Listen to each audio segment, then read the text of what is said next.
Liliana, si usted quiere comenzar. Si no hay más remedio, voy a empezar yo. Arranque nomás. Bueno, el conflicto del Atlántico Sur significó el bautismo de fuego para la Fuerza Aérea y por supuesto también para la sanidad de la Fuerza Aérea. Debieron adaptarse a un montón de condiciones que eran totalmente diferentes a las que se suponían en una guerra. Se debió volar a mar, silencio de radio, teniendo en cuenta que ya en estos vuelos había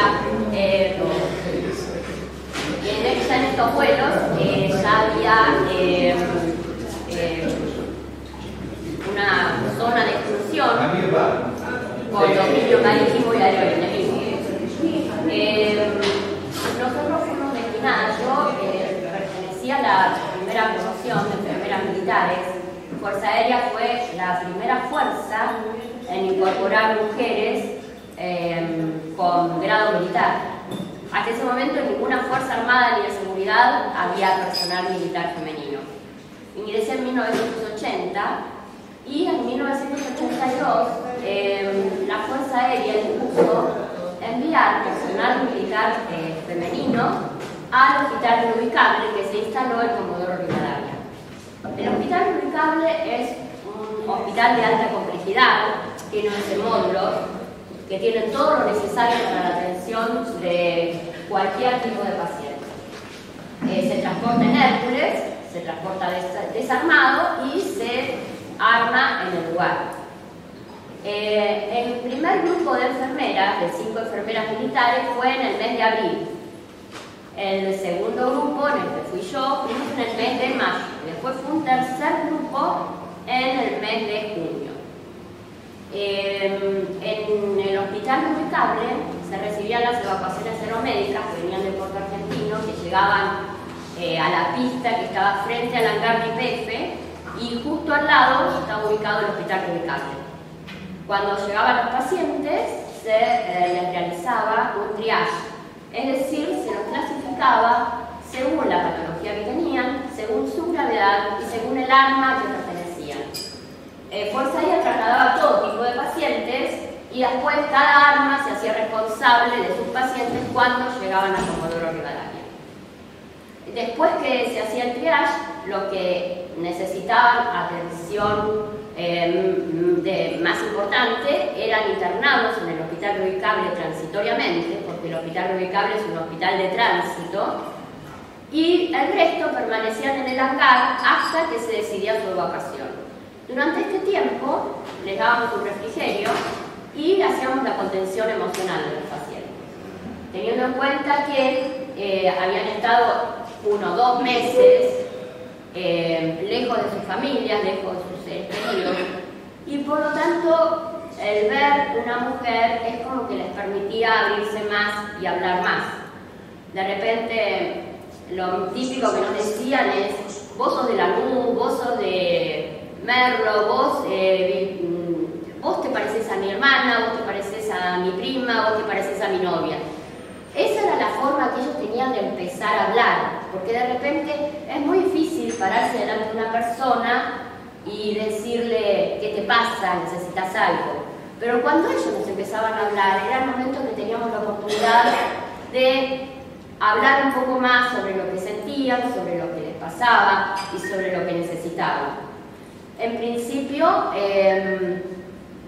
lo más frecuente es que nos pidieran que mandemos cartas o que llamemos por teléfono a la familia. Y lo más frecuente también que nos decían era: cabo principal, ¿cuándo cree usted que yo podré volver? Y eso era lo más frecuente, aunque parezca mentira y aunque muchos no lo hayan escuchado, yo lo escuché repetidamente todo el tiempo. Y nosotros le decíamos: bueno, ya, depende de cuánto tardes, cuándo termine la guerra y cuánto tardes vos en tu convalecencia. Pero es que yo necesito volver porque allá están mis compañeros, allá están mis amigos y no los puedo dejar. Y es lo más frecuente que se escuchaba. Y ahí es cuando de repente tratábamos de tranquilizar tranquilizarlos, decirle, bueno, no te preocupes, ya ellos van a estar contenidos, sí, pero no estoy yo.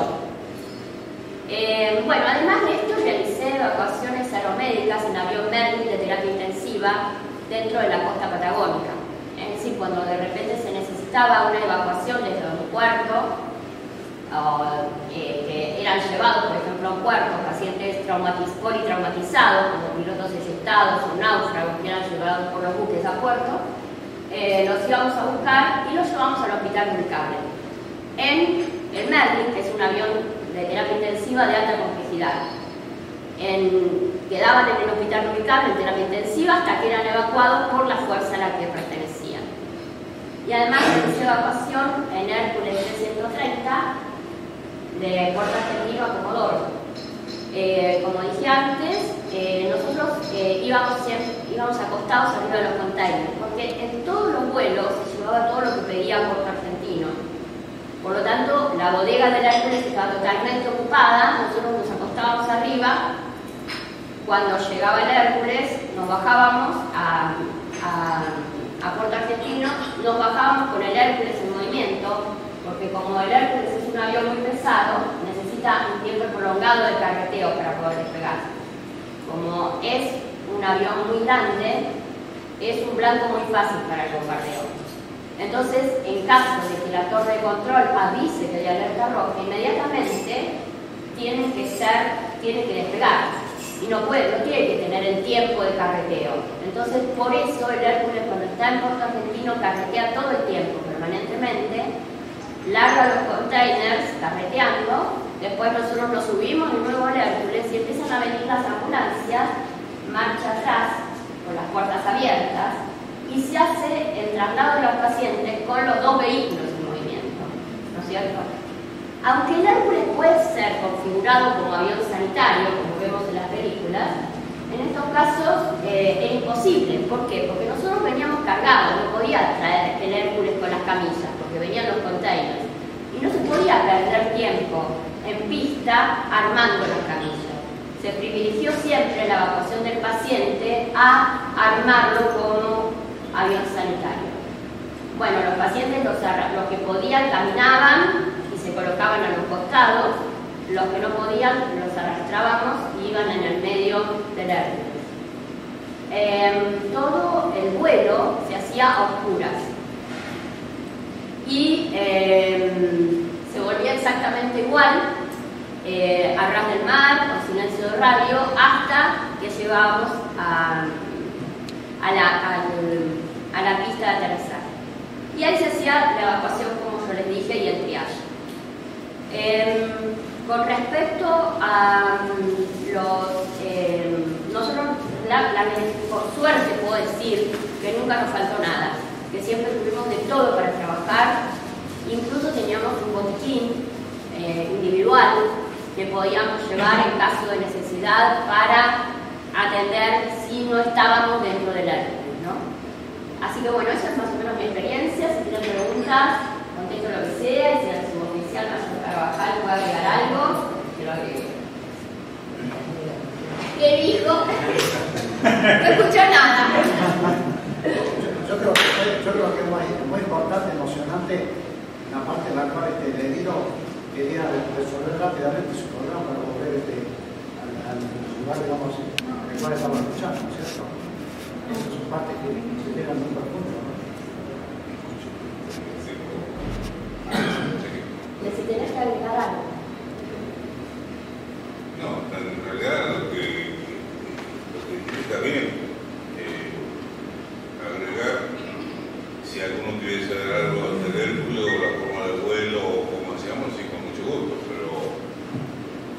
Nadie tiene dudas de lo que hace. El Hércules, como dijo Liliana, es un avión de apoyo táctico de combate, tiene varias versiones, es un avión para transporte de carga, sea 20.000 kilos útiles, se transforma en ambulancia, entran 74 camillas, de la cual no se podía armar porque no había tiempo suficiente, entonces los heridos venían, algunos en el piso o sentados, los que podían estar sentados.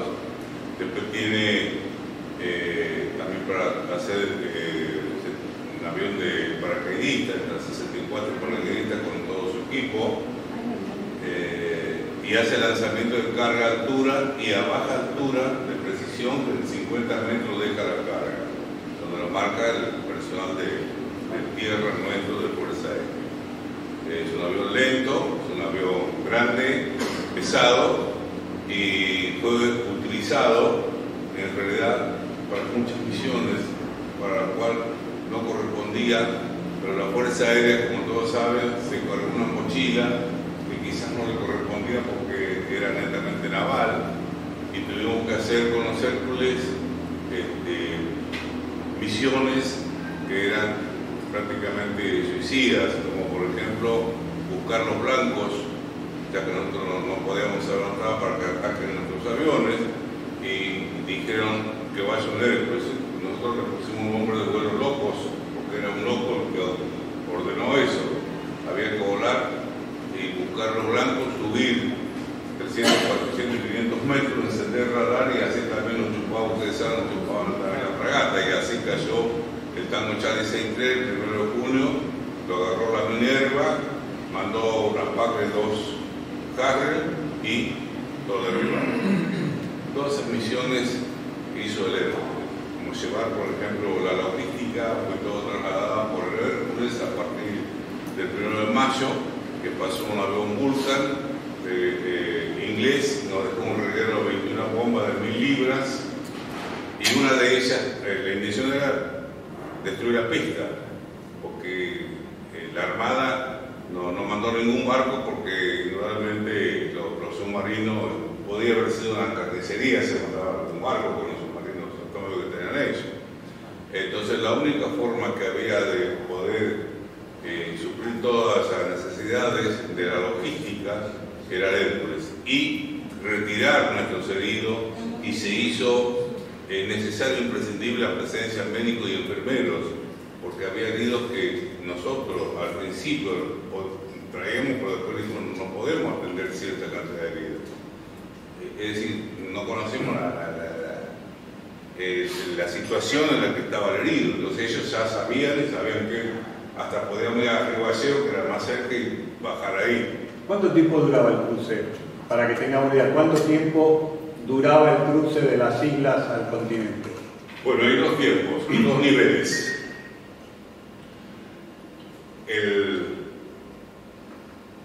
Yo tuve la oportunidad de llegar a Malvinas el día 2 de abril a la madrugada en el primer vuelo para asegurar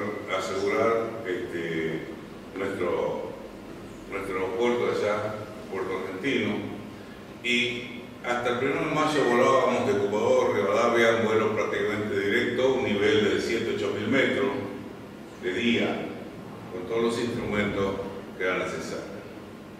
Y demorábamos más o menos 1 hora 20, 1 hora 30, de acuerdo al viento, el clima.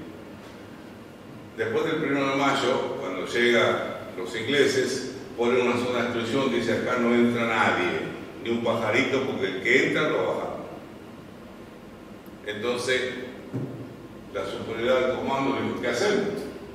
Tenemos gente en Malvinas y necesita la logística. Usted sabe que la logística de la guerra, si falla, termina la guerra. Entonces, qué bueno, mandemos un Hércules. Así fue que el día 6 de mayo rompimos el cerco. Pero ¿cómo lo hicimos? Ya distinto. Volábamos de noche a una altura de entre 5 y 11 metros del agua, sin radio, sin luz, sin comunicación, sin nada. Esa era la forma de volar para que no nos tome el óvulo de radar, porque un avión lento de 400, 450 km por hora, contra un Harrier que vuela 800 km por hora, así jugó el Harrier que volteó el 63, el gato con el ratón. Esa era la forma en que volábamos después, y ahí sí demorábamos 3 horas y media, 4 horas, porque había que, dos cosas había que estimar. Primero, todos los vuelos que salían el 1 de mayo hacia las islas, había un radar en el sur, del otro lado, monitoreaban nuestros vuelos y le pasaban la información a Inglaterra. Entonces sabían cuándo salir. Entonces había que simular un vuelo, irse al sur, simular el aterrizaje, con todos los trenes, las latas, todo afuera, como si uno aterrizaría realmente, y después pegarse al mar, ir al sur, de ahí al este, y entrar por otro lado. Y ese vuelo sí, a esa altura, a ese nivel, demoraba entre 3 horas y media, 4 horas, 4 horas y media, según ustedes saben que ahí en esa época allí los vientos, agua, nieve, etcétera, etcétera, todo eso, lo único que faltaba a veces era el león nada más para que nos comiera, pero así volaba. Entonces el tiempo de vuelo era ese, por eso digo 2 tiempos, antes de la guerra y en la guerra se atrapó. Sí, cuando hacían esos vuelos, ¿no?, con los pacientes graves, porque algunos de ellos... A ver, los pacientes tenían que estar, para hacer la evacuación aeromédica, el paciente tiene que estar compensado hemodinámicamente, porque el Hércules no es un avión de muy buena presurización, ¿no es cierto? Entonces, que no tiene muy buena presurización. Sí, bien. Pero no es tan buena como para... Es como muy por buena. ejemplo, No se peleen. No, está bien, lo que dice Liliana está bien. Lo que pasa es que una cosa es volar a 7, 8 mil metros, 10 mil metros de altura, la precisión está perfecto. Y otra cosa es volar a ese nivel, donde no ponemos la precisión. Claro, entonces los pacientes que no están compensados pueden sufrir paros. Y nosotros no es como el avión de terapia intensiva que vos trasladás al paciente y podés hacer una maniobra de reanimación. Ahí en una de esas teníamos 20, 30, 50 o 80 y vos no te podés poner a hacer una reanimación cardiopulmonar en el medio de todos los pacientes. Primero porque no tenés espacio, segundo porque si no nosotros no los podés atender. ¿Cómo veías, por ejemplo? Si iban todos puras, tenían linterna. Sí, linterna. Con linterna. Y la vibración, el bueno, ya te acostumbras. el frío. Te acostumbras. Todo eso te acostumbras porque aparte hay tanta adrenalina en el vuelo. Claro. Viste que andás de un paciente a otro que no estás pensando, no pensás. Pero el punto es que el paciente tiene que estar compensado. Por lo tanto, nosotros no recibimos, es decir, Puerto Argentino, el Hospital Interfuerzas Puerto Argentino, colocaba las ambulancias en orden de acuerdo a la prioridad de evacuación. Es decir, como no se sabía cuánto tiempo podía durar la evacuación, porque de repente el piloto le avisaba que iba a haber bombardeo y inmediatamente levantaba la puerta trasera del Hércules, entonces la idea era evacuar lo más posible en el menor tiempo.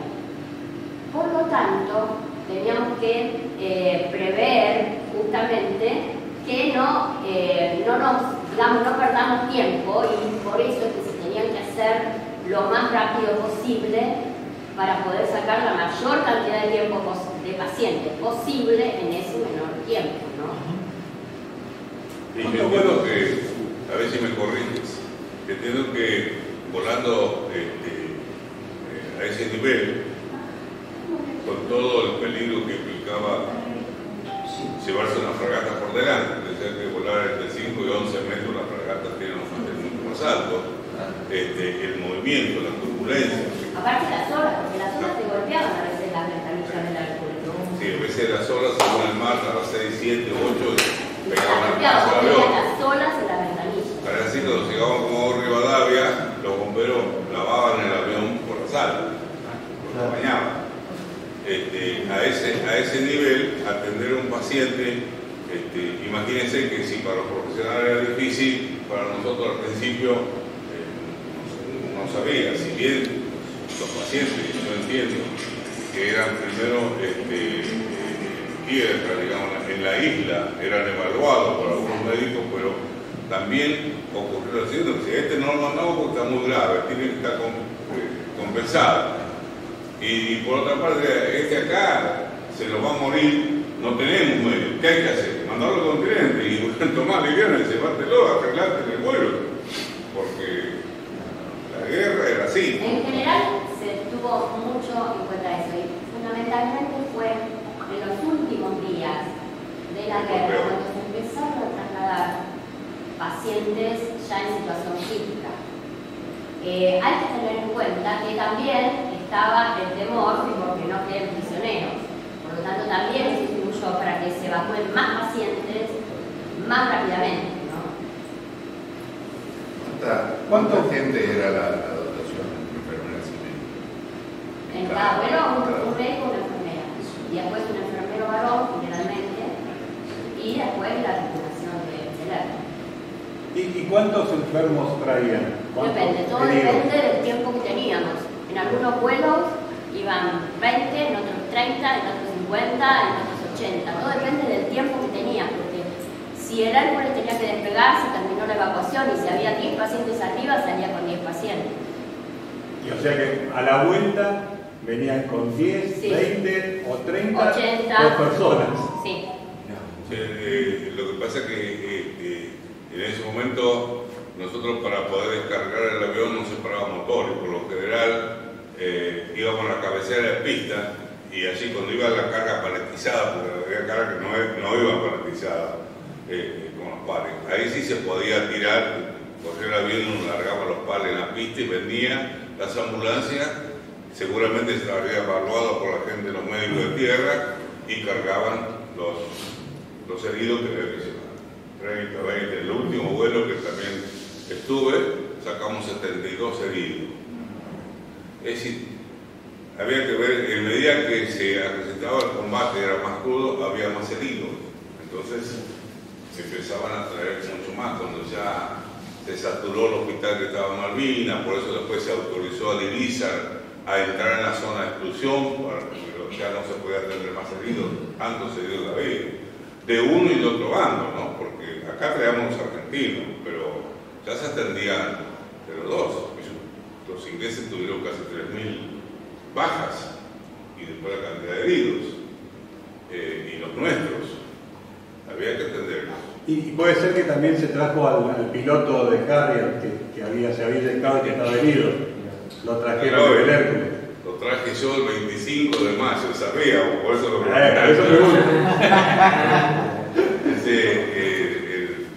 fue abatido por la batería y cayó, se eyectó y cayó en el lugar de los argentinos, lo tomaron prisioneros los ejércitos. Y el 25 de mayo pudimos entrar y cuando acabamos de salir vinieron gente nuestra ahí, me dice negro, no sé por qué me decían negro. El piloto inglés dice, está prisionero y que lleva al continente. Entonces le aviso a Borcel, el comandante de la nave, le digo, tenemos que llevarlo a la prisión. Sentarlo lejos de la puerta, dice. Así que lo sentamos así, no lejos, pues sí sentía. Lo sentamos y ¿saben qué creían ellos? Dice, no vamos a salir, voy a morir bajo el fuego de mi propia gente. Y yo decía, no, porque tranquilo que vas a salir, vas a ir al continente, para vos terminó la guerra. La gracia de Dios que para vos terminó. Pero sí vamos a salir, no vamos a salir eso. Estuvo republicano. Así que bueno, lo tuvieron claro y lo han llevado ubicable para que... Claro, fue evacuado, después fue evacuado a Uruguay. Alguna información no tenían de esos vuelos, ¿no? Algo no entendía ese piloto, no les había llegado. No. Y bueno, fíjense que el general Moore, cuando se firmó el alto el fuego, dijo, grande fue nuestra sorpresa al saber que la Fuerza Aérea Argentina operó con sus aviones de transporte hasta el último día de combate. Eso para ello... Eso le iba a preguntar. La última misión que usted hizo en el Hércules fue el 13 de junio. El 13 de junio entró a las 5 de la mañana en un Hércules. A veces se podía aterrizar y a veces no. Depende de la situación de combate que había. Si había alerta roja, fragata seca, estaban bombardeando, a veces podía aterrizar, a veces no. Y el 13 de junio a la noche fuimos nosotros, aterrizamos, pero ahí nos dimos cuenta y vimos de que realmente la situación ya era muy crítica. Ahí se veía la batalla feroz que se estaba llevando en tierra entre las artillerías de Argentina y el pirata. E incluso había cañones que tiraban con munición, esa que deja una lucecita. y se veía todo eso. Pero aterrizamos, y si me disculpa el término, que ayer me enteré por Mela, por el Comodoro Mela, pues nunca lo habíamos contado, la torre de Malvina le dijo, ¿para qué mierda aterrizaron? Esa fue la palabra del torrero. Claro, el tipo ya sabía que estaba, ya no se podía meter un avión de ese porte. Tal es así que tuvimos que abandonar el avión en un momento porque hubo alerta roja, que había una PAC de dos cijas esperando que salgamos para... Porque no se arrimaba porque tenía mucho respeto a la artillería argentina, era muy efectiva. Pero estaban esperando que salgamos. Tuvimos que abandonar el avión y estuvimos ahí en tierra un tiempo. Y después, cuando los Harris se fueron, presumiblemente por falta de combustible, con los portaaviones dijeron o salen ahora o no salen. Y claro, yo particularmente digo, ese era nuestro avión, era nuestro hábitat, porque en esa época había 11 y 12 Hércules y volábamos todos los días, vivíamos en el avión. ¿Y qué hacemos? ¿Dejamos el avión en servicio? ¿O dejamos que lo rompan? Y bueno, el ejército prefiere morir en el pozo, en la trinchera, y nosotros con el avión. Dijimos, vamos a sacarlo, vamos, y ahí es donde subieron la cantidad de heridos, que son 72 que sacamos en total, que también ahí salió el periodista de Casanseu, y bueno, y gracias a Dios pudimos sacar. ¿Cuántos eran en la tripulación del avión? 7. El avión Hércules vuela con 7 hombres, pero ahí se agregó 2 más, que era el médico y el enfermero. De la tripulación, a partir de ese momento se formaban 9 personas. ¿Y cómo navegaban hasta la isla? ¿Cómo? ¿Por qué se guiaban para navegar a la isla? Con el Omega. La navegación, el navegador volaba con Omega, pero no era muy confiable porque por eso podían interceptar y mandarlo a una trampa, que hubo trampas. Por ejemplo, voy a contar una, ahí cerca de Malvinas, el puerto argentino, en el bar había una señal, entonces le ordenaron a la Fuerza Aérea que fuera con un Chinook. Y el vicepolo Poza, que era el jefe del Chinook, dijo, bueno, yo voy, pero mándenme cobertura aérea. Dice, no hay. Entonces no, mandaron uno al ejército, fue y lo bajaron, era una trampa. Entonces había que tener mucho cuidado también con lo que esto me lo dijo el navegador, ¿no? Cuando acaba de decir. Esa era la Podría preguntar a los dos cuál fue la situación más difícil que le tocó vivir toda esta contienda, ¿no? Y bueno, también, ¿cuál fue la situación más difícil, más complicada, más angustiante que le tocó vivir? Primero las damas. Yo creo que hubo varias. Volar a ese nivel, yo creo que fue el último vuelo. Salimos y no me quiero extender demasiado.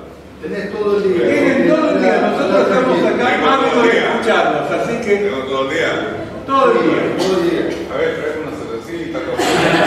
Hay de todo, Un salamín. Miren, en el último vuelo yo les voy a contar a ustedes lo que nos contó en aquel entonces el mayor Silva. En la isla Malvinas estaba el radar de la Fuerza Aérea Argentina, y ustedes saben que el radar son los ojos de los pilotos.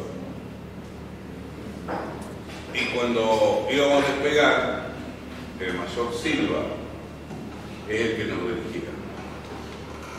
Que por esa acción, después le decíamos padre porque él nos había salvado. En una reunión que hicimos posteriormente, que pues nos reunimos para conmemorar ese día, él dijo que le iba a hacer un regalo. Yo le voy a contar su verdadera salida. Dice que yo estaba en el radar y miraba el radar, no había ningún corredor por el cual pueda salir. Nada, estaba todo cubierto por barcos, las fragatas, los helicópteros, todo. No podían salir por ningún lado. Entonces yo que vi, se me senté en en la pantalla para ver dónde explotaba el avión, en qué lugar lo bajaba. Pero a su vez, él, estas son palabras Silva, no son palabras mías, él le dirigía, decía a la izquierda, tanto grado, a la derecha, y al cabo, no sé, o 2 o 3 horas, Mela, que también hicimos juntos el primer vuelo y el último, dijo: ustedes salimos de la zona de exclusión, estábamos vivos. Habíamos salido. Entonces, Vila, el mayor, decía: Silva nos dijo esa noche, todo lo que yo le decía, señores, todo lo que ustedes creen que yo lo dirigía, qué sé yo, dice, no eran palabras mías. Porque yo no tenía por dónde dirigirlo, no había salido. Entonces esas palabras, dice él, yo entiendo que esas palabras las ponía Dios en la boca, así que a ustedes los salvó Dios. Y nos prohibió que le dijéramos más. Ese creo que fue bastante difícil, después que nos enteramos, porque dentro del avión nos vimos lo que nos tiraron 2 misiles, le tiraron con 2, nada de eso. Eso lo digo así. Hay momentos difíciles. Por ejemplo, hay una frase que dice que acá nosotros damos paz, ahora en la guerra existe la paz. ¿Quién me puede contestar? ¿Existe la paz en la guerra? No se quede casado, no Por eso es guerra. Por eso es guerra. Porque no existe la paz. Yo creo que existe la paz. Un día, una noche, haciendo esa navegación nos perdimos. Indudablemente nos pasamos, no nos perdimos. Y cuando nos dimos cuenta estábamos sobre la roca. Y entonces cuando miro así, el agua, la flota como nuestra, me senté en la cucheta que tiene la cabina atrás y es como sentir la paz, pero enorme. Esa es la paz posiblemente que siente aquel que ya sabe que no va a volver.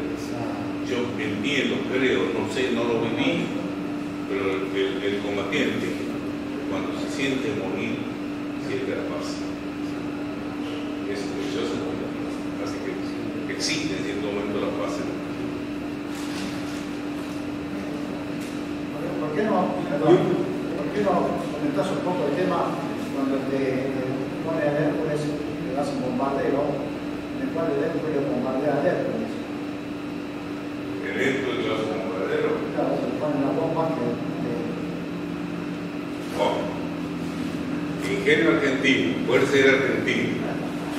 Con esto no quiero denigrar las otras fuerzas, las fuerzas solidarias, que estuvieron muy bien, pero la fuerza era argentina fue ocupada para todo. Este es el ingenio argentino, que si me hacen acordar después les voy a contar la batería misilística en Darwin. Nosotros no teníamos de satélite para buscar dónde venía la flota, pero había que saber algo de la flota, entonces mandaron un Boeing primero, y más o menos con eso, después bueno, no hay que dejar llegar la logística, hay que cortar antes que llegue. Y bueno, idearon los técnicos, tenemos muy buenos técnicos, muy buenos ingenieros acá en Argentina, llevaron el Tango 68, el Hércules, a la fábrica, le sacaron los tanques pilos que tienen las alas y le pusieron los racks portabombas. Lo trajeron a Palomar, lo completaron con los tanques esos de la venta porque tengan mayor autonomía, le pusieron 12 bombas de 250 libras y lo mandaron a buscar. Y encontraron una vez uno que es el buque petrolero, el Hércules, que le tiró la bomba. Que después lo hundieron por el Brasil porque quedó una bomba dentro. También la misión del avión del Tango Charlie 68 que está en Palomar, no lo pasaron, ese quedó ahí, tapadito. Liliana, Y vos, eso iba a preguntar, lo mismo que todos. Se ve que todos íbamos a preguntar lo mismo, pero vamos, pregunte. Bueno, yo diría que cuando después que despega el Hércules, al poco tiempo, el piloto le avisa a la tripulación que nos estaban persiguiendo Tracy Harrier y iba a cambiar la ruta para salir de zona de exclusión. Y que nos preparemos porque el vuelo se iba a prolongar más tiempo de lo habitual. Bueno, evidentemente uno en ese momento no tiene mucho tiempo para pensar y para asustarse, porque la adrenalina del vuelo en sí ya te ocupa todo, ¿no es cierto?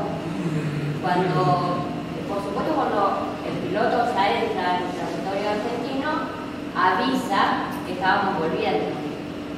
Cuando llegamos a la pista nos estaban esperando todo, porque claro, como había habido silencio en radio, ya era de día cuando llegamos, porque se había prolongado mucho el vuelo, pensaron que ya no volvíamos, teniendo en cuenta que ya había habido alertas rojas y bombardeo en la zona. Entonces cuando llegamos estaban todos en la pista. El brigadier Crespo, el brigadier Irgan, que era el director general de Sanidad, toda la dotación del hospital ubicable, todos esperándonos, abrazándonos, y realmente en ese momento es cuando me di cuenta de lo que había pasado y empecé a llorar desconsoladamente, porque es toda la energía que uno de repente guarda en todo ese tiempo, ¿no? Creo que eso fue el momento más difícil de pasar.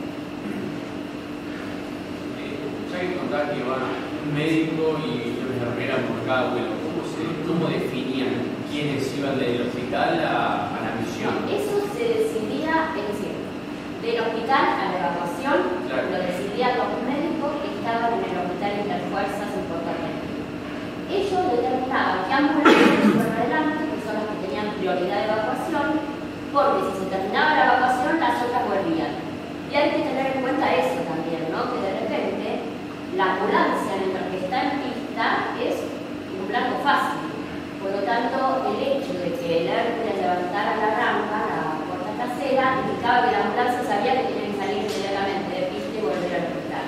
Es decir, nosotros no decidíamos qué pacientes ingresaban, lo decidían los médicos de Puerto Argentino. Y en el caso de quién decidía quiénes iban de ustedes a la misión, ¿quién les decía? Yo creo que fue una cuestión, porque el personal militar argentino no estaba incluido en las circulaciones de vuelo. Yo fui voluntariamente porque me dijeron si aceptaba, pero en las circulaciones de vuelo no había personal militar femenino. Estábamos nada más que Comodoro Rivadavia. Sí, hice evacuación, ya estaba en la circulación de Intermerni. Pero porque acá nosotros ya habíamos hecho evacuaciones aeromédicas, entonces esos 2 años nosotros teníamos guardia de vuelo y estábamos acostumbrados a una vez por mes a hacer un vuelo. Entonces es como que en Merlin ya nosotros pertenecíamos prácticamente a la circulación, no a la de Hércules, porque nunca habíamos hecho evacuaciones en Hércules. Ya fue voluntaria tu misión. Como personal militar, sabes que si te mandan, sos desplegado. Nuestra obligación, no teníamos opción, es ir a Comodoro, al hospital ubicable. Pero el vuelo me dijeron si aceptaba ir, si estaba de acuerdo. Me incluyeron a último momento la propuesta. Una pregunta, Liliana. ¿Cuántas misiones tenían? Una sola. Y en ese momento, ¿qué edad tenía Liliana? Perdón, ¿no? ¿De cuántas misiones? No recuerdo exactamente, pero después del 1 de mayo, creo que eran 14 o 15. ¿Y siempre era el mismo avión? No. Lo que se hizo, lo que hicimos después son tripulaciones fijas. Estábamos todos juntos, pero en cualquier momento sonaba el teléfono y no era cuestión de andar buscando, hasta problemas, estábamos todos en el mismo lugar. Sonaba el teléfono y decía, hay que volar. Venía el distrito y nos llevaba. ¿Qué día fue el avión que estaba? El 21 y 22 de mayo, cuando fue el desembarco de ingreso, fue justo en ese momento que empezó a aumentar mucho el flujo de pacientes y el hospital de Puerto Argentino se empezó a sobresaturar. Entonces por radio pidieron refuerzo de evacuación. Entonces, como yo era enfermera de terapia intensiva en el hospital aeronáutico, enfermera jefe de terapia intensiva, trasplante renal, quemado, terapia intermedia, entonces por eso me pidieron a mí si podía ir, porque consideraban que en caso de que los pacientes estuvieran más graves podía brindar más apoyo que las tripulaciones habituales, ¿no es cierto? Ese fue el motivo. Y era, perdón, ¿y qué edad tenía en ese momento? 25. Impresionante. Qué joven. 40. Qué bueno. 41, casi 42. Eso se te escapó. Qué bueno. Qué experiencia, la verdad, impresionante.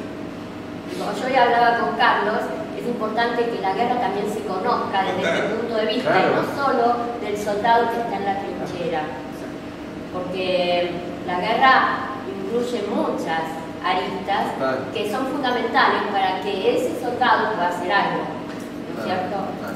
Y se conoce muy poco de evacuaciones aeromédicas, y teniendo en cuenta que prácticamente hay que tener en cuenta que para nosotros fue un bautismo, porque nunca había pasado esto, así que todo se fue adecuando a medida que uno iba viendo las cosas, ¿no? Qué difícil. Y todo con bajaste la... Salí con despedida salí porque el avión capeteaba, yo tenía que bajar con el salvo container. Cuando el avión paró para cargar los heridos. No paró. No, sí. ¿No paró? Yo te digo que no paró. Ya, vos bajaste y había un mayor de nombre Rosticini, ¿qué te dijo? Pero no, eso fue antes. ¿Qué te dijo? Te voy a decir algo. No fue así. Bueno, dale, no conté, pues si no sí, no, yo voy a contar la verdad.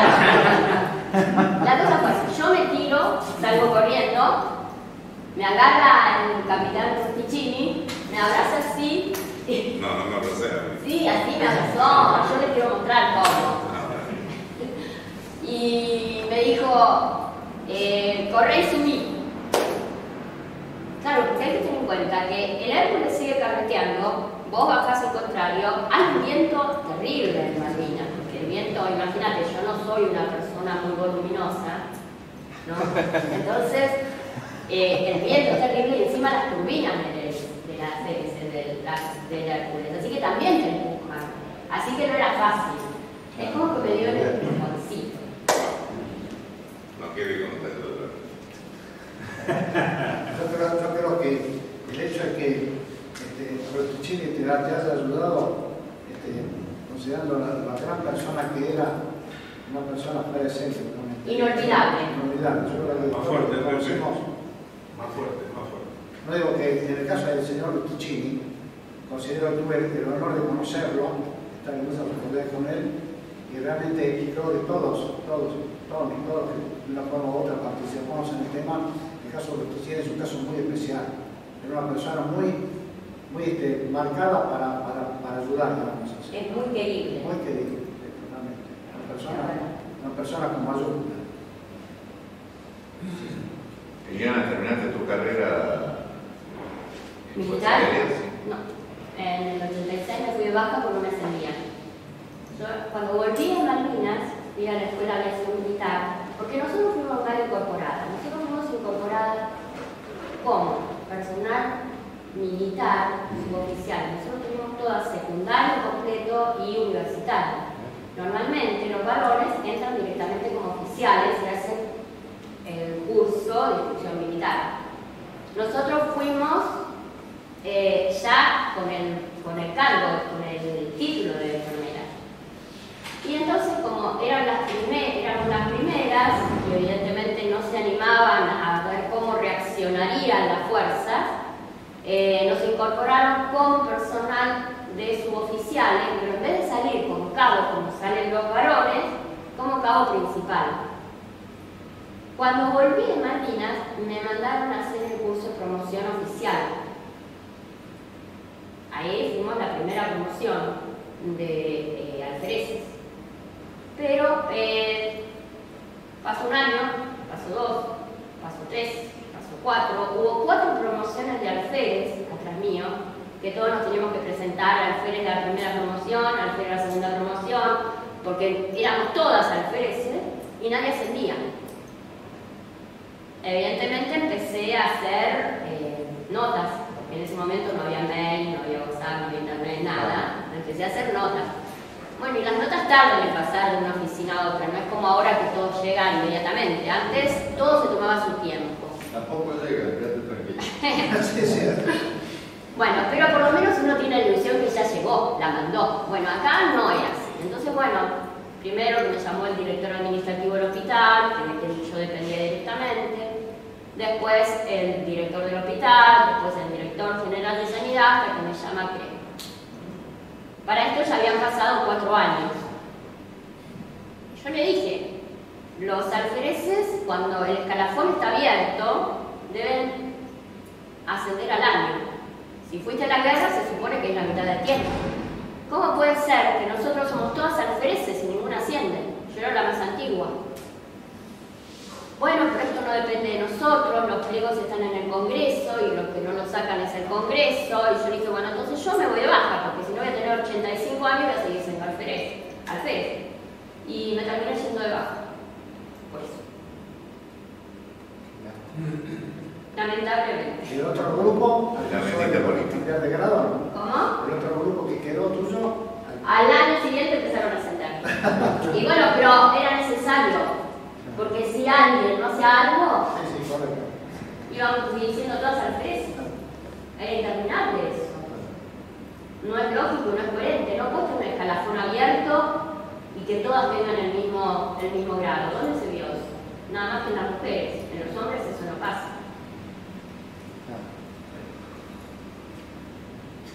Más considerando, digamos... Usted sí terminó con el grado mayor, Sí. oficial. En la época de Malvinas, ¿qué grado tenía? Ayudando. Era muy jovencito.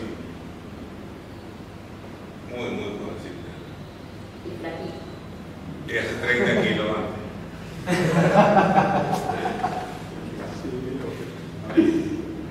Bueno. Lo que es increíble es lo poco que se sabe 41 años después. Eso es lo que Lamentablemente sí. Esto que acaba de expresar la señora se tendría que ver en un programa especial, en un canal especial, que la juventud vea la realidad porque no la conoce. 41 años pasaron y recién ahora se están reacomodando muchas cosas. Eso es lo Yo le digo, yo voy mucho a las escuelas, ¿no? Y el interés, yo voy jardín infante, primaria, secundaria, profesorado, universidad, yo no me piden, voy, no tengo problema. Por supuesto hay que adecuar lo que uno habla según el nivel de cada uno, pero el interés que hay, ustedes no se imaginan. Ustedes no se imaginan, por ejemplo, vas a una escuela secundaria, 400 y todos mirándote, nadie mira el celular, nadie habla, todos así y todos haciendo preguntas, cosa que no es frecuente en la adolescencia eso. En la escuela primaria igual, en los jardines de infantes, cuando voy, tienen hechos retratos míos, por ejemplo, tengo un montón de cartitas y todo que hacen los chicos, y realmente hay un interés increíble, y te vienen y te abrazan y te dicen, ay, vos estuviste en la guerra y estás viva, o cosas así, ¿viste? O que de repente te sentís Messi, porque te empiezan a pedir autógrafo, ¿viste? Y traen el delantal y dicen, no me firmás, no me firmás. Y viste, yo le digo, pará, yo no soy Messi, no, es más, me dice. Y esas cosas uno no se imagina, es decir, la mayor parte de la gente no sabe que esas cosas pasan en la escuela, ¿no? Y en cualquier nivel social, porque yo puedo ir a una escuela super top en Pilar, fui y voy al otro día a la escuela de Ciudad Oculta. Y es lo mismo, es exactamente el mismo interés que hay. Viviana, ustedes lo han vivido posterior a la guerra, que la política se encargó de tapar todo bajo la alfombra. Sí. Porque tenemos cierta edad, que lo vemos no en forma presencial, quizás como ustedes, pero hemos estado en contacto, sabemos la parte de la historia, pero los chicos que hoy son adolescentes, que habían nacido, se están empezando a enterar ahora de que hubo una guerra. Ahora, ¿cuántos años la política en el otro lado? Sí. No, y además otro dato que me impacta y que me encantaría que contara es sobre la experiencia, porque usted convivió con los heridos, convivió con la gente. Bueno, el año pasado estuvo Charlie Perona y él contaba, lo contó muy por arriba, pero yo conozco la historia más, la bronca de él por tratar de volver, lo que usted decía, o sea, él explicaba y vivía eso. Yo recuerdo cuando mi padre vino 2 días durante la guerra, lloró esos 2 días y decía, flaco, te quiero un montón, pero no tengo que estar acá, yo tengo que estar allá, me están necesitando allá. Y esa vivencia que usted vivió, inclusive con el piloto inglés, porque yo una vez leí en el libro cuando el piloto contaba, dice que cuando lo subió al Hércules, dijo, ¿qué hijo de cuca? Me van a matar en esto, ¿cómo van a cruzar? Y él habla y dice, no, quédese tranquilo, no, me van a matar acá, no, quédese tranquilo, le decía. Y tener esa vivencia que ustedes han tenido y poder compartirla es único, por lo que usted contó de los heridos, que le pedían, ¿cuándo puedo volver? ¿Cuándo estoy listo? O sea, el compartir eso es único. Lo que pasa es que hay que tener en cuenta que la guerra es decir, uno no puede estar solo en la guerra. Ese es el primer punto. Es decir, si vos no tenés alrededor gente que te ayude a superar los malos momentos, porque todos, cuando estamos mucho tiempo, evidentemente decaemos, tenemos angustia, extrañamos, estamos tristes porque nos enteramos que alguien que conocemos ya no está más, y todo eso te pasa mientras estás ahí. Si vos no tenés un grupo alrededor que sea sólido en cuanto a compañerismo, no lo puedes superar, es imposible superarlo. Yo creo que los mejores amigos son los que quedan en la guerra. Son los que te van a acompañar siempre, los que te entienden siempre. Porque de repente vos podés hablar con alguien y te dicen, ay, sí, bueno. Pero el que te va a entender realmente es el que tuvo en tu posición exactamente igual, ¿no? Y yo creo que por eso se sienten tan hermanados, ¿no? Por lo que te dan. Sí, y con respecto a tu oficial, es admirable el equipo que formaban, la familia que eran en esos vuelos, ¿no? Cómo compartían no solo lo técnico, sino lo no técnico. ¿Te traduzco? Sí. Esto me lo pagan aparte. Me pregunta, ¿cómo te sentías con respecto a esa familia?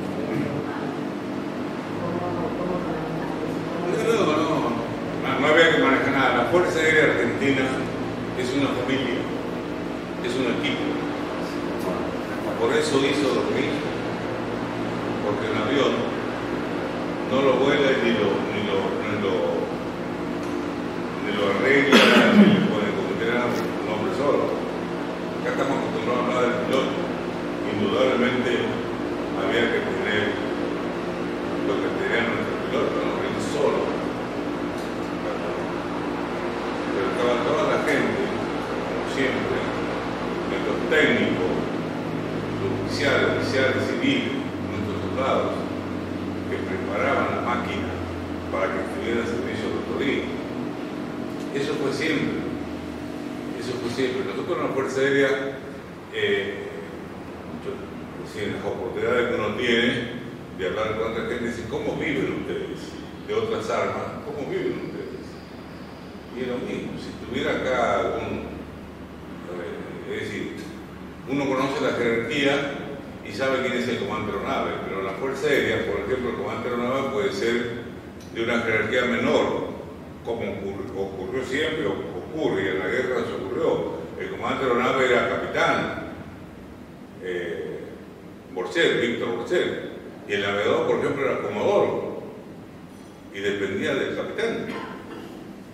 Yo fui instructor y fui inspector de vuelo, fui profesor de la Escuela de Oficiales de Ezeiza, y cuando venía la gente a recibir instrucción y había oficiales y suboficiales y es lo mismo. Pero cada uno sabe quién es el que tiene la jerarquía, quién es el que da la orden en el último momento, quién toma las decisiones, y hay que acompañarlo. Cuando Borcel tomó la decisión de sacar el Paco Chávez 65 de ese infierno, y bueno, lo acompañamos porque era una decisión de él, era responsable. O como me contaba, por ejemplo, el brigadier Noé, que tuvo un asado, que tuvimos la suerte de tener a Liliana, que todavía no pagó.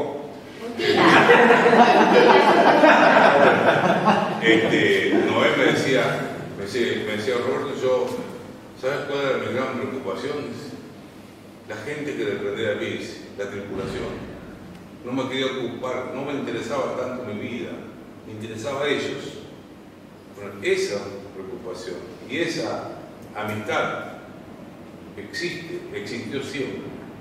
La camaradería es una palabra importante para nosotros.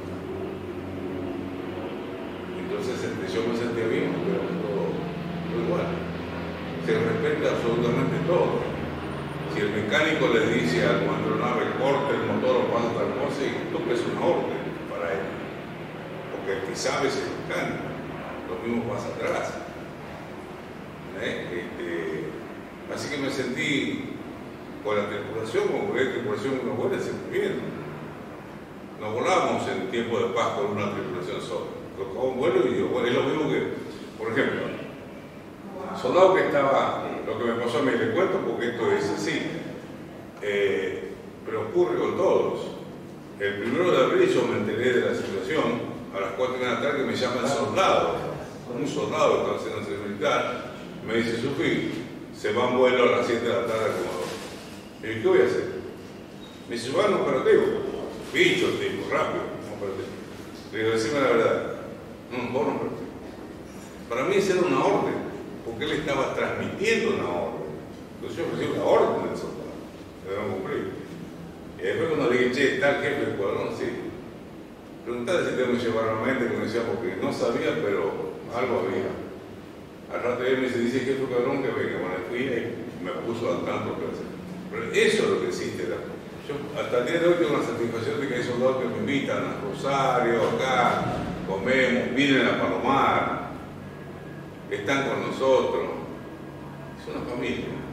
Así que, bien, siempre bien con la familia de los Roberto, usted dijo que iba a contar un tema. Yo sé la historia, tuve la enorme dicha de poder visitar Malvinas. ¿Cómo?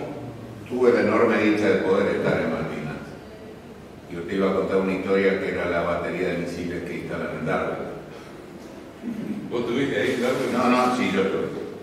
Bueno, en Darwin existió lo que era, como dice Ayala, si partamos con alambre, pues Ayala estuvo ahí en Darwin. Había una batería misilística moderna, es por argentino, un ingenio bárbaro. Argentinos tenemos un ingenio, la realidad. Cuando se rinde el 29 de mayo Darwin, el jefe de los paracaidistas lo primero que le dice a Pedrosa, ¿dónde está la batería misilística? Pero con la batería misilística lo mantuvieron y le hicieron retroceder 2 o 3 veces. Y cuando le mostró, el tipo se quería morir. La batería misilística era un tobogán, un tractor y un gallinero. Ese era lo que le sacaron a los Pucará que fueron destruidos ahí, donde van las cueteras, y pusieron un tractor, uno en el tobogán con un tacho, con un cajón de lechuga para que levante un poquito, y sobre un gallinero que tiene el techo levantado. ¿Cómo disparaba? Y tenía la batería abajo y tenía adelantado un veterano que con la radio le decía, dale, a ver, no, 2 grados a la izquierda, entonces el tractor giraba un poquito, dale, ahí, tirale. Entonces el tractor le decía que estaba atrás, dale, con 2 cables, hacía en la batería y cada que hacía salía una cuetera. Un cohete. Esa era se quería morir, cuando él vio eso, se quería morir. Esa era la batería misilística moderna que tenían en Darwin.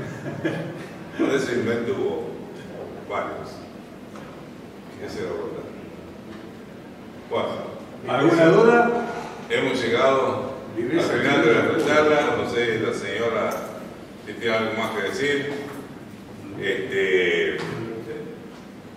Si hay alguna pregunta más con respecto a esto, yo creo que ya. Yo no puedo hacer un comentario oficial. Un comentario. No sé qué. Dale. Todo lo que usted está diciendo, es muy vívido, muy real, como dice la señora Chiquera. No, no escucho bien. escucha,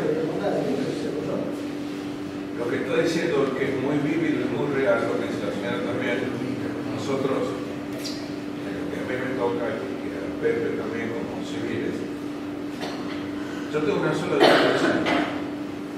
Más allá de los grados, más allá de las distinciones que pueda tener uno con el otro, somos todos ciudadanos detrás de un objetivo común: cumplir con lo que dice la Constitución de la Nación Argentina, artículo 21. Nada más que eso. Nada más que eso. Ese calor, esa amistad, ese compromiso, nadie vuelve como fue una guerra. Nadie. Nadie vuelve. No fue nada más que eso. Éramos todos iguales. De verdad, todos iguales. Unos cambios. Sí. El tema Malvinas se trata, lo conozco muy de cerca porque tengo un familiar que vive en Estados Unidos y es la costeña. Se trata de la escuela de vuelo, la guerra de Malvinas. La tratan los ingleses. A mí, por mi trabajo, tuve ocasión de hablar con un alto jefe de la Fuerza Aérea Inglesa, de la RAF, y nos dijo: Argentina perdió una batalla, nosotros perdimos la guerra. Argentina perdió una batalla, nosotros perdimos la guerra. Los ingleses lo dicen.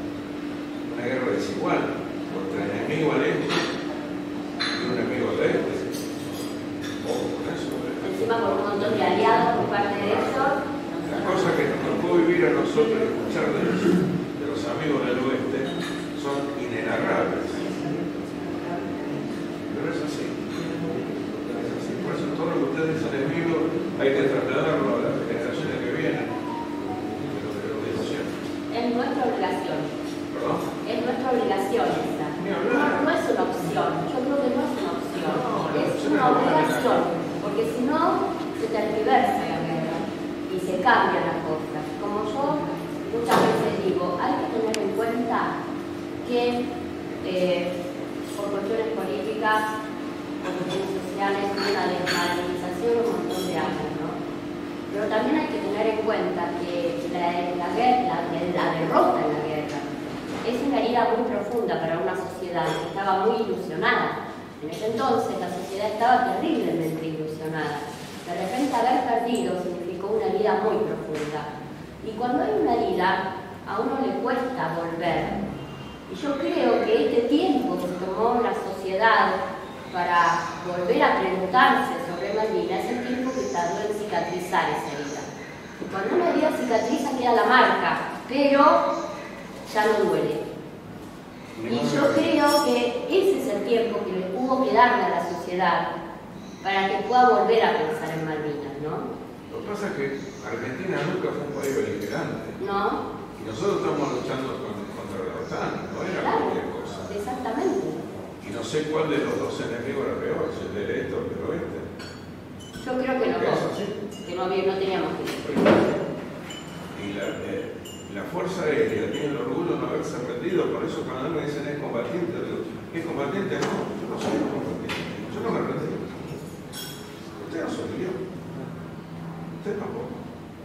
No somos el combatiente. Es un alto al fuego lo que se hizo, incluso nadie se rindió, porque donde hacía rendición incondicional, lo hicieron tachar y Moore tachó lo que era alto fuego, porque ellos también ya estaban en la última. Y de Fuerza Aérea no firmó nadie porque lo único que le pidieron la palabra de honor a Crespo, que no ataque más la flota, porque el problema de ellos, la preocupación de ellos era la Fuerza Aérea, que estaba destrozando la flota. Una cosa agrego de lo que estaban charlando. Leí en un libro que no puedo recordar que después de la guerra de Malvinas se han revisado las tácticas y estrategias de combate por las cosas que vieron. En los libros de Inglaterra. Han revisado un montón de maniobras y información. Lo que pasa es que fue una guerra totalmente atípica. Yo creo que hay que tener en cuenta esto. Vos fíjate que todas las guerras del siglo XX arrasaron con las poblaciones civiles. No hay ninguna que haya perdonado. Y esto es como una guerra de la época medieval, donde se juntaban en un lugar, se enfrentaban, se peleaban entre ellos. Y eso es la única guerra que fue así en este siglo. Hay que tener en cuenta eso, que no fue afectada ninguna de las tres poblaciones, ni la inglesa, ni la argentina, ni los kelters. Y yo creo que eso es algo que llama la atención, ¿no? En este momento. De hecho, las únicas 3 víctimas civiles en la isla es por una equivocación, por un ataque de un cohete inglés. Incluso nosotros, es decir, por ejemplo, se ayudó, por ejemplo, hubo un caso de un chico de 14, 15 años que tuvo una apendicitis en una estancia, porque ahí el pueblo era muy chiquito, la gente vivía en las estancias, y de Puerto Argentino fueron a buscarlo en helicóptero, lo llevaron al hospital, interfuerzas, lo operaron y después se lo llevaron de nuevo a la estancia. En realidad, la idea no era crear conflicto con los kelters, sino simplemente recuperar el suelo, nada más que eso. Y eso desde un principio, porque cuando se da la orden de recuperar, se dice que la recuperación tiene que ser concurrente. Por eso sin matan matar, a chica. sin matar. Y mi cuenta quiere decir eso. Bueno, por eso, yo sí. claro. Bueno, pero la gente sabe. Pero ¿O vos tenés que ellos no saben? ¿Qué se discutir acá dentro de ¿Ustedes alguna vez lograron juntos? No. Porque me hubiera encantado. No. Era imposible. Abro la rampa de Hércules. Estoy acá al lado de esta mujer. Solamente porque Daisy, mi madrina, me pidió que viniera acá y después el señor me llamó a hacer. Está presente. Yo con una chica, señora, vieja.